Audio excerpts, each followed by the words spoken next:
the button thingy. All right, so this week's Parasha is Parasha Va'era.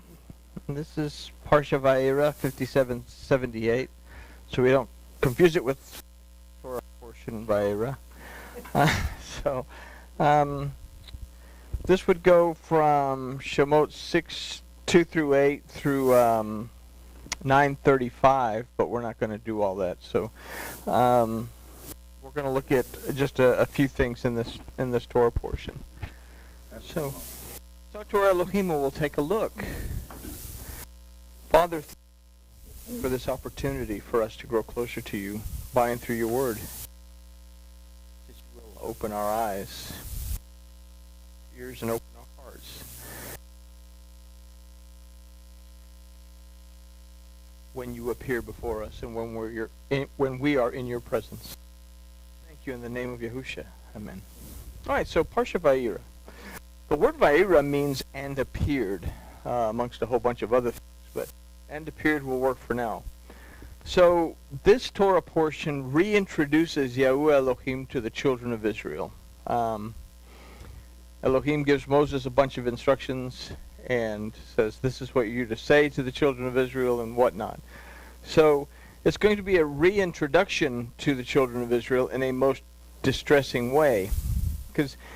And he's also going to reintroduce, and I say reintroduce, Yahuwah to Pharaoh and to Egypt. We have to understand that prior to this Pharaoh, Yahuwah was an Elohim, or the Elohim, in Egypt that was known. And in fact, when Abraham did his thing with with Sarah and hid her from Pharaoh, he actually freaked out because he was going to get into a whole lot of trouble with Yahuwah had something gone the way it shouldn't have gone. If there would have been any hanky-panky. So we're going to consider how it is that Yahuwah, our Elohim, appears to us and for us. So this study might also serve as a reintroduction to us, to who our Elohim is, as much of a reintroduction to us as it was to the children of Israel. So we're going to consider what a covenant relationship that is based on the word of Yahuwah is, and the promises that this relationship manifests in our lives. And that's part of this Torah portion, is that he reminds Moses of the covenant. The reason that you're even going to free the children of Israel is because I heard their voice and I remembered my covenant with Abraham, is literally what Elohim tells Moses. So Parasha Va'era, like we said, is from Shemot 6:2 all the way to 9:35. So we're going to consider some of the vital components of this Torah portion to open our eyes and see what to see Yahuwah appear to us in our daily lives. And this is something. Does our Elohim reside with us in our daily lives? Are we aware? Are we conscious? And this is something we've talked about a number of times. So this Torah portion really brings that out for us. And we start with Shemot chapter 6, verse 2, that says, And Elohim spoke to Moses and said to him, I am Yahuwah. Now this is a very critical verse, but if we just simply read through it in whatever language we read through it other than the language of Elohim, we'd blow through it. Okay, this is an introduction, let's move on to something more important. But this is one of the several times that Elohim stops and identifies himself in this way. I am Yahuwah. So this verse appears to be an introduction, but it's a verse that sets the stage for us to be able to recognize the presence of Yahuwah. Let's first consider the phrase, and Elohim spoke to Moses. In Hebrew, it says, Vayadebar El Moshe. So the word Vayadebar means spoke, and we've talked about this a number of times, that the root of spoke, or to speak, is daber, that means a proclamation, a declaration, a commandment, and a promise. Right after this is a title. Not a name, it's a title. But within this title, there's a lot of meaning. We open up Strong's and it says God.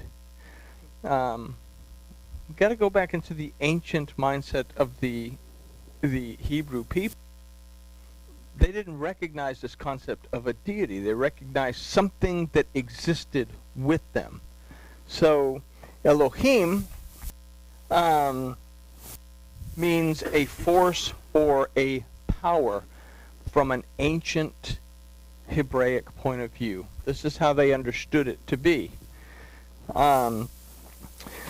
It means a mighty one, a judge, and an authority from its modern context. We've also learned from its root ayil that means both a ram, the little furry animal with horns, and it also means a terebinth tree. So we know that from the ram is an animal that was used for redemption, for deliverance, for restoration. And the terebinth tree, when we see a terebinth tree, we usually see someone resting under it. And we have this idea that Abraham, after his circumcision, was resting amongst the terebinths of Mamre. But the sap of the terebinth tree was also used to treat wounds. So in this, it alludes to this idea of deliverance and restoration, healing and rest. Now the word El, it's interesting the way it's put here, because we could simply write this as Lamed, with a Lamed in front of the name Moshe, but here it actually uses the word El that means a motion in moving towards something. So not simply to say towards something, but now we have an idea of this is a motion, this is an action that is taking place, moving towards or into something. Now, El also means a reference to, in regards to, according to, and on account of.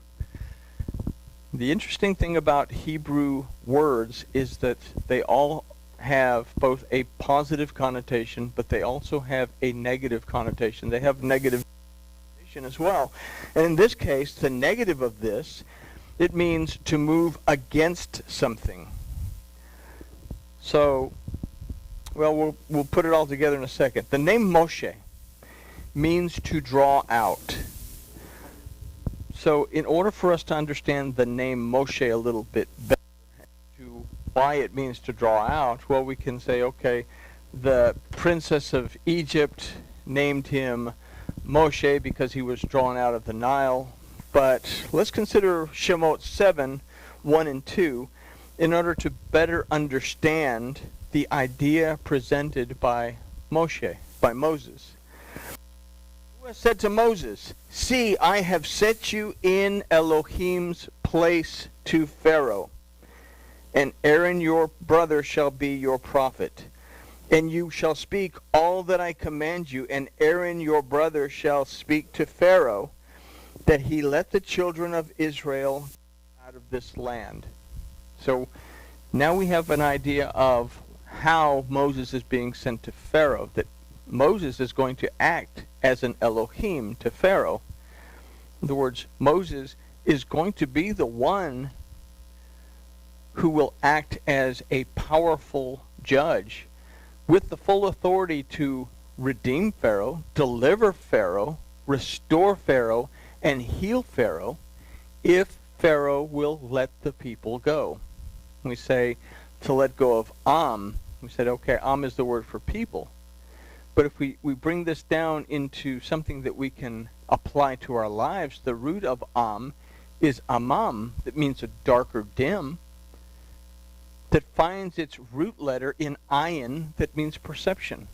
So if we were going to bring this close into a personal application, Pharaoh represents our ego, and our ego refuses to let go of its dim or dark perception of the world around it. So we have all this stuff that happens, and we don't see Elohim in the midst of it. We don't see that we have a mighty who has the authority to redeem us, deliver us, and restore us. So Moses, or Moshe, presents is the word and the power of Elohim.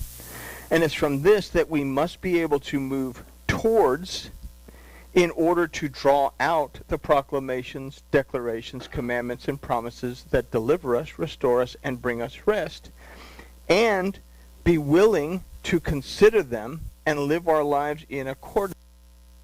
So we have this concept much richer than simply the idea, okay, well, and Elohim spoke to Moses.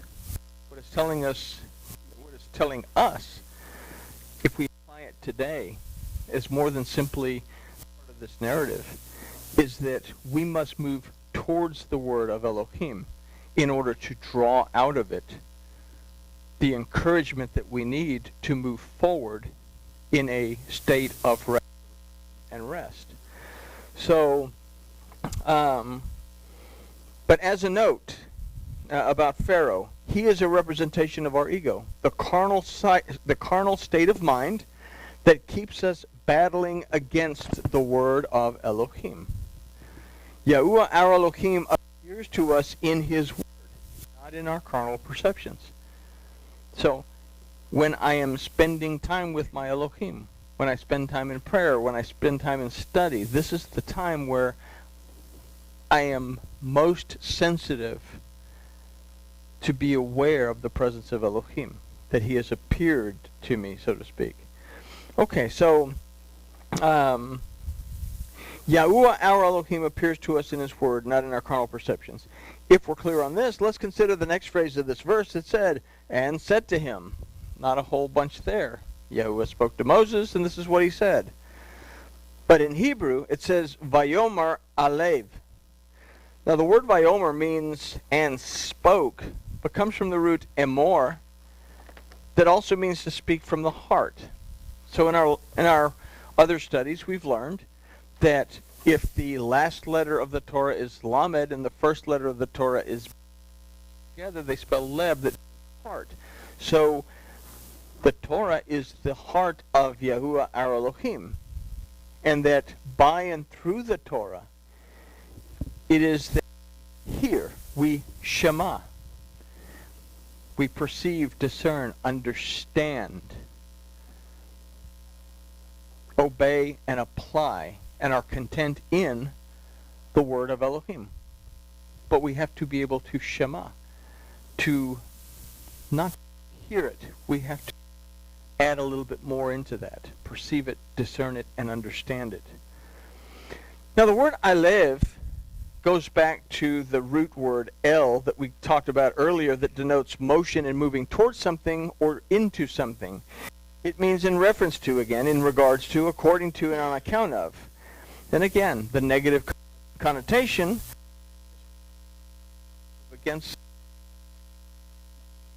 and said to him. We have a repetition of the idea that we just developed, that the declarations, proclamations, commandments, and promises of Elohim are found in his Torah, and it is from here that Elohim speaks to us, and it is here that we move towards and him. And this is a very interesting little phrase because he spoke to Moses. Moses means to draw. So if we are drawing water out of this well, then that's what we're drinking. Okay? And we'll talk about that a little bit more in the weird little question at the end. So, in the Torah that we speak to, okay. So we have to become sensitive to hearing Elohim so that we're able to draw out of his Torah his instruction to us as individuals. We have to be willing to sit down and understand what we're reading as opposed to simply, reading the Bible. A lot of people come to me and I don't know why they do it. They say, I haven't read my Bible this week. I said, okay. But I'm going to read it soon. I said, okay. I can read it, but if I read it, all I get from it is a story.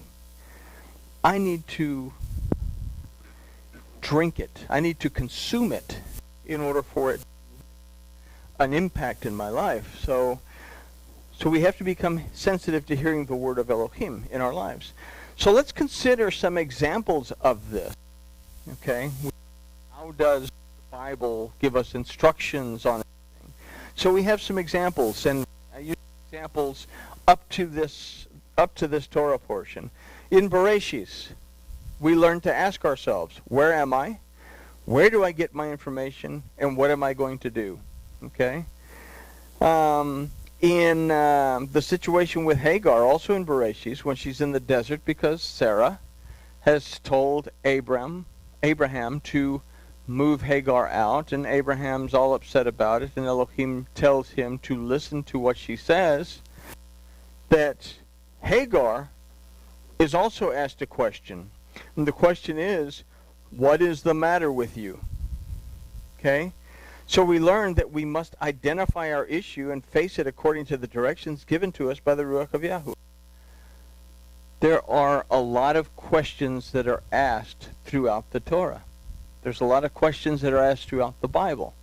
These questions are meant for us to ask ourselves so that we get an idea of where we are in this journey through life and where we are in our relationship with our team.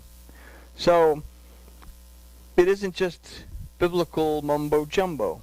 The Word of Yahuwah has a multitude of solutions for our everyday issues if we will just Shema. If we will perceive them, discern them, understand them. If we will listen to the Ruach, to the voice of our Elohim, listen the breeze of the day. So it's in the last phrase of the verse that the final ingredient to the concepts that we've considered in this verse are added. Ani Yahuwah, meaning I am Yahuwah. Moses at Shemot 3:14 and 15, Elohim said this, and Elohim said to Moses, I am that I am. Said, this will you say to the children of Israel, I am. Elohim said this, and Elohim also said to Moses, say to the children of Israel, Yahuwah, the Elohim of your fathers, the Elohim of Abraham, the Elohim of Isaac, the Elohim of Jacob, has sent me to you. This is my name forever, and this is my memorial to all generations. This is my reminder to all generations. So, what can we say about that particular verse that we can use to apply to our own lives? Well, we can look at the attributes that Abraham had. What was his relationship like with Elohim? And then we have something that we can pattern ourselves after. We can look at Isaac and also pattern ourselves after what Isaac did, and what Isaac failed to do. And we can also pattern ourselves over Jacob, or around Jacob, that we have a choice between being Jacob and being Israel. We have a choice between being crafty and trying to get through life by our wits, or establishing that Elohim prevails in our lives and living our lives understanding that Elohim is greater than we are, and trusting in Elohim to provide our needs. So, the words, Eyeh Asher Eyeh, okay, they're translated as I am that I am, but it can also be translated as I am that which exists. So now we have a solid statement of who Yahuwah is. He is that which exists.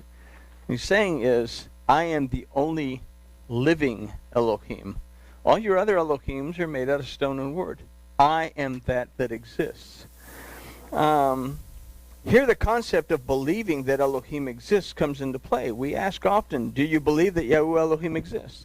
Now in verse 15, Moses is given the name of Elohim. This is like dancing all over me. Okay. In verse 15, Moses is given the name of Elohim as Yahuwah. And in the last part of this verse, he is told, this is my name forever, and this is my memorial to all generations. It serves as an important reminder to us concerning our seeking Elohim according to his word.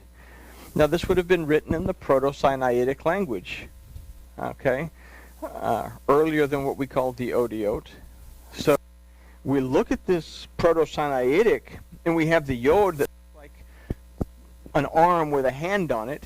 It represents the idea of strength. And then the little guy waving his hands represents for us the idea of perception, to behold, to see. We have the nail that represents attaching one thing to something else. So we can look at this as the strength of our perception is attached to what we perceive. In other words, what comes to us is based on of our belief. Okay? So it is in the name of Yahuwah that we're reminded that the strength of our belief in the strength of our belief in Him and He that I'll get it out in a minute.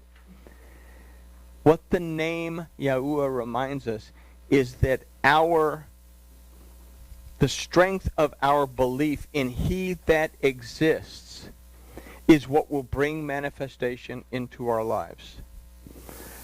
Abraham believed, and it was counted as righteousness. But we have to be aware that we must be in agreement with Yahuwah and not battling.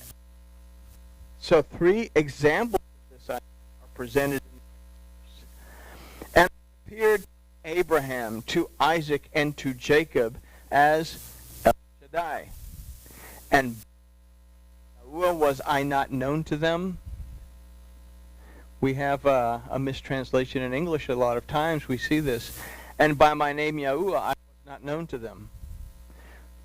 That can't be true, because we go back into the Torah and we find that all the way back to Noah, Enoch, Enosh, they were calling on the name of Yahuwah. Okay? Abraham calls him by name a multitude of times. So does Isaac and Jacob. All right, so Abraham, Isaac, and Jacob are the patriarchs of the children of Israel.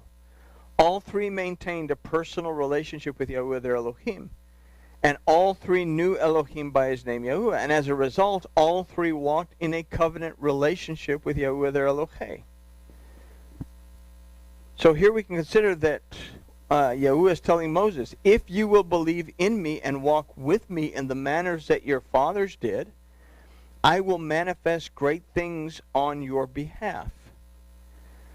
So if we will strive to walk with our Elohim in this way, He will manifest great things on our behalf. Now let's consider what He manifested for in Moses' eyes, in the children of Israel's eyes, in that the most powerful human being on the planet who depended on the labor of the Hebrew people would decide that he's going to let them go and cut his losses. That's a pretty big manifestation. Not only that, but the people of Egypt are going to give them their gold and their silver and their fine jewels, them out of the country. So let's consider verse 4.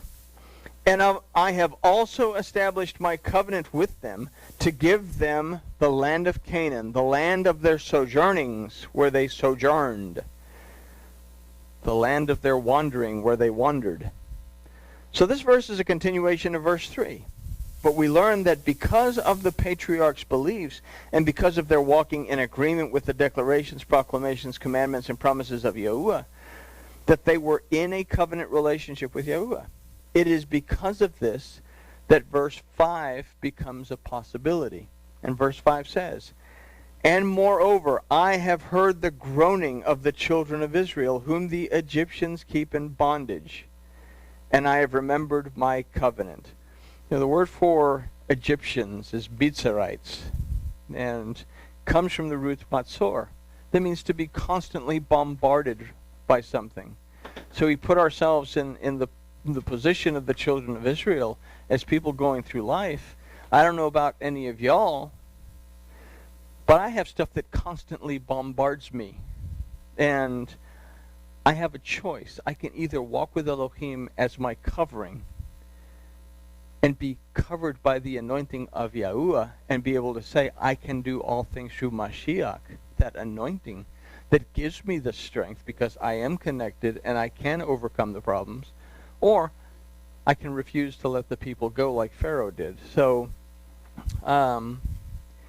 If we will believe, okay, Abraham, they walked with Elohim and they were all in covenant. If we can consider that Yahuwah is telling Moses, if you will believe in me and walk with me in the manner that your fathers did, I will manifest great things on your behalf. So, verse 5 again. It's because of the covenant between Yahuwah and the patriarchs that Yahuwah makes the promises found in verses 6 through 8. We also consider that if we are walking with Yahuwah our Elohim, we're in agreement with his word, that he remembers his covenant with us. Okay?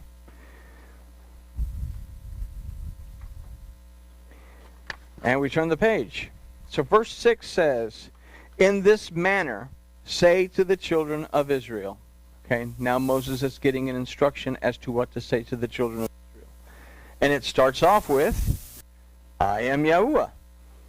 Then it says, and I will bring you out from under the burdens of the Egyptians. I will deliver you from their bondage, and I will redeem you with an outstretched arm and with great judgments. Then verse 7, and I will take you to myself for a people, and I will be to you Elohim. And you shall know that I am Yahuwah your Elohim, who brought you out from under the burdens of the Egyptians. Then verse 8 says, and I will bring you into the land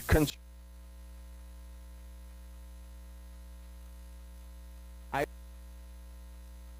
a heritage, with the statement, I am Yahuwah. So the promises begin with the statement, I am Yahuwah. A reminder to us that according to our belief, it will be done to us. The strength of our belief in Yahuwah Elohim is going to dictate where we are in these promises. Then it ends with that as a final reminder. These things that I've just told you, if you will believe, then I will be here to deliver. So before we consider the promises, let's note that the promises begin with, I am Yahuwah. If we take into consideration what we learned from the Proto-Sinaitic of the name, that these promises are based on our belief that Yahuwah is the one that exists as Elohim. So with this in mind, the promises that we've just read about are, I will bring you out. I will deliver you. I will redeem you. I will take you for myself for a people. I will be to you Elohim. You shall know that I am Yahuwah your Elohim. I will bring you into the land. If we look at these promises, and we consider our relationship with our Elohim, and we consider that Mitzarim means the things that beat us down, then we can look at these when we're troubled with whatever issues and stand on these promises because we believe that Yahuwah Elohim exists. I trust in his word, and I'm going to walk in a covenant relationship with him. So it's in these promises that we too can walk. If we seek to draw from the word of Yahuwah and live in a covenant relationship with Yahuwah our Elohim, willing to believe that he exists, trust in the declarations, proclamations, commandments, and promises as found in his word, and be willing to as we move forward in our lives in the land to which Elohim has brought us, the lives that he has entrusted to us to be fruitful and multiply in and to fill.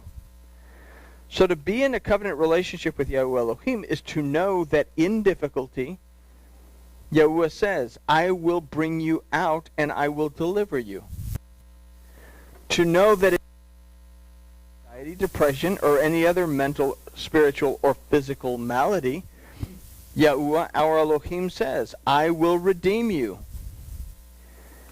We have to understand that it's because of our belief and our desire to walk with our Elohim in a covenant relationship that Yahuwah says to us, I will take you for myself, for a people, because you shall know that I am Yahuwah your Elohim. And he is going to pronounce this in a big way when we get to Shemot 18 and 19. When he says, if the people will listen to the instructions that I'm about to give them, then I will make them a special treasure to myself. I'll make them a kingdom of Kohanim. You know, so we have that choice in this. But I will take you for myself.